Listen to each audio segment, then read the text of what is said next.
It's really amazing. Thank you. Dad died of prostate cancer about 11 months ago. His shiva was in Melbourne. I still have a few wonderful people there, along with Mum and Paul, and a few other great ones came out of the woodwork. But circumstances dictated that Sharon and the kids could not be there. Australia is a place I left 30 years ago. On my return to England, I had to hit the ground running. I felt funny about organising any kind of evening there. I didn't want to see everyone at once. And so there wasn't really anything. And also, of course, our family is part there and part here, and along with especially other friends who I care about. And so Sharon, Mikey, Daniel and Sophie thought we should have an evening in Jerusalem. I know it was late notice, just after the Chag, so thank you everybody who's here. Much appreciated. The incredible story I am telling you briefly is never told twice the same way. And I don't have my notes from the last time anyway, so don't test me. But Dad was born in August 1938 in Warsaw to Moshe, who was the third on the bill in the Moscow circus, a professional clown, and Mendel, his wife. They were people of the theatre. Although they came from religious homes, they were not religious. The family story has it that Moshe was travelling with the circus, and he sent a message to Mania to flee Poland, which he did on horseback with baby Geniek, who was later called Denis. She was arrested as a Russian spy by the Poles and thrown in jail. And Dad was taken from her as a baby and put in an orphanage for, we reckon, about 2 years. Zadie Moshe eventually found her, secured their release, and they managed to escape the country. Missing out bits, but they travelled there with the Polish army in Russia. It's called Amenda's army, to Iran. And it's jumped, and it's gone dark. I probably should plug it in. Well, they'll see what I'm doing.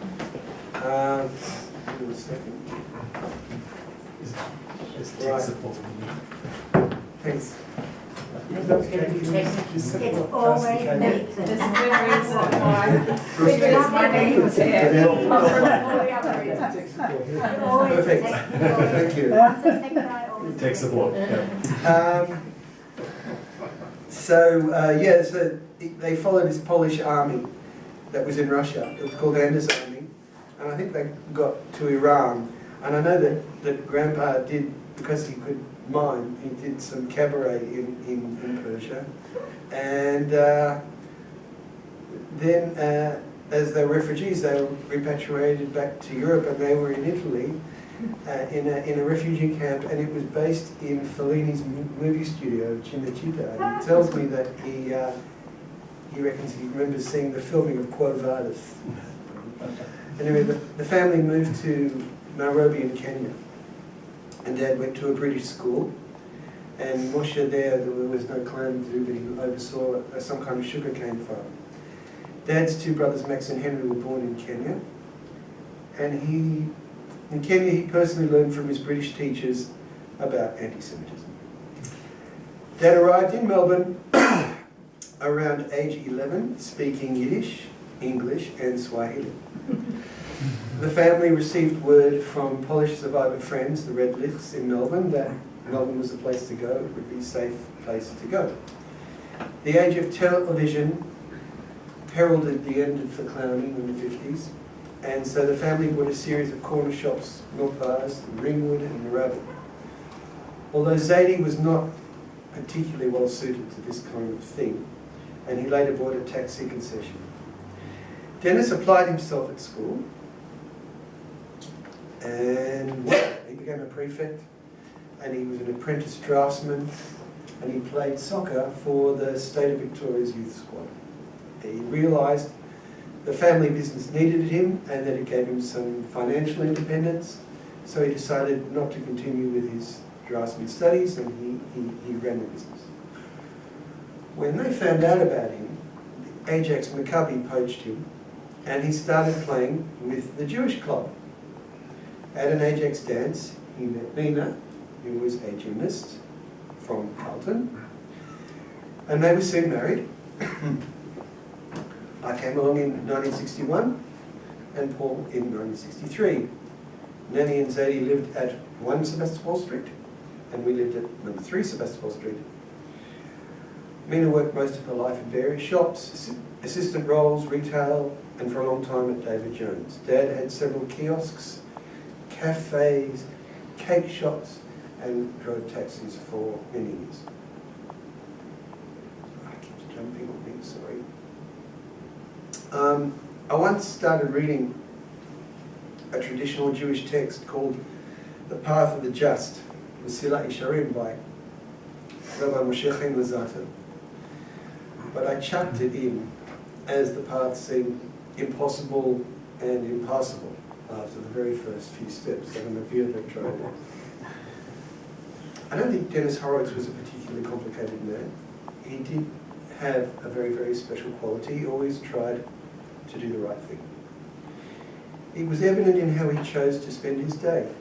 When he was a taxi driver, he took great pride in taking people in a comfortable, clean ride to where they needed to go for a fair price.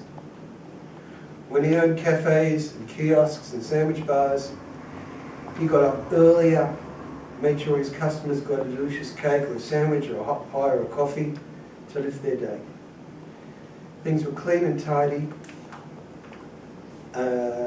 even when the customers were Smorgan's butchers with dripping bloody knives intent on reenacting the Serbian Civil War on the other side of the border. He used his enviable handyman skills to quietly fix all manner of things for friends and family.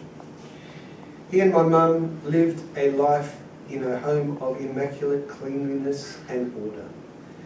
Only interrupted by me, I suppose. You know, he wore nice clothes and suits when he went out. On my last trip to Australia, I took some of his clothes. Today I'm wearing his watch. For the last few months, Sophie and I have had a little dialogue like this. She says, "Daddy, is that one of Grandpa Dennis's shirts?" "Why, Sophie?" "Because it's much nicer than anything you usually wear." Thanks, Sophie. By the way, there is some kind of symbolism in the fact that today, some of my dad's clothes made Aliyah. They're hanging in the storage room of our Talpiot apartment. It hurt Dad and Mum when I left in 1987 to Israel. They came to Israel for our wedding in 1989, but it was not until we moved to London 12 years later that they travelled to see us. They never complained, but the onus of communication was always on me. And I could be slack. Sometimes there might be quite a few weeks between calls. I did recently find a small stack of aerograms. Remember them? Yeah. I wrote when I was little. As I say, they never complained. They missed lots of important milestones. They got to do very little grandparenting. For all of us to come to Australia was always logistically complicated and expensive. We managed only, was it 3 times in the kids' lifetime? When they did finally travel for 3 visits I can remember to Israel, the last one being Mikey's wedding, I like to think he really did get it. He was so often overwhelmed by what he experienced as we travelled around at the Kotel with the Netanya Hasidim on Simchat Torah, out at the cafes, bouncing little Sophie on his tummy, when he saw Mikey and Daniel's pictures in uniform, at Yad Vashem, at Mikey's wedding, the beautiful setting and chuppah, the lively yeshiva dancing, and even in synagogue on Friday night, perhaps his first Friday night service that I'd seen him ever go to, when Daniel led the prayers. We did discuss this in his final days, the cost of my decision to leave on our family. He tried to make me feel okay about it, but I don't. It will always cause me pain. But I would not choose differently, given the choice. I needed to give it a go in Israel, and with the help of Sharon, Mikey, Rivka, Daniel, and Sophie, I am going to get a second chance to give it a go. And Adasa. Amen. I Why, Joanna? She's a big motivator for you. Yeah. I am extremely fortunate and grateful, and at no stage of it was it inevitable from anyone involved that we would be back after 17 years. So many things had to fall into place. Although Dad was not religious, his Jewish identity was very strong. He expressed it through sporting loyalties, through the friends and social groups he chose when he met Mum, and especially the financial sacrifices my parents gladly made to send Paul and I through the Jewish day school system. When we were in kinder, he accepted the Kiddush and candle lighting we brought back in our school bags from Yavne College. Friday night dinner we stuck to all the years I lived at home. He fasted on Yom Kippur while he was at work serving pies. We did not talk about Shoah much, but I do remember him saying to me once, "David, never doubt that it happened." Mum's dad, Jaime, was from Tzfat. His wife, Annie, was from Manchester. They had a bakery and also a corner shop in Carlton. There were a lot of sweets and unsellable chocolate to eat in my childhood. You start to see this historical arc. If I get my notes right. My grandparents losing their religion through oppression and grinding poverty, yet succeeding to become famous, then surviving Poland and a hostile world to build a quiet life in Australia. Dad's soccer skills bringing him back to the Jewish community, and through his work with Ajax, giving so much back to that community, instilling in his children a good Jewish education. I ran with it. I went to Haronim, went to Bnei Akiva, I kept here in Israel, went back, met Sharon. We are so proud of our kids who have taken it to a level beyond any of our dreams. Here in Israel.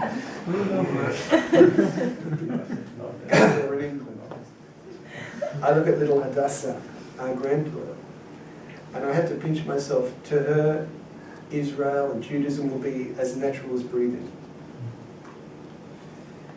Is this journey I've just described a miraculous one? If it isn't, I don't really know what is a miraculous thing. I told you my dad tried always to do the right thing. I know his dad did too. I spent a lot of time with him when I was growing up.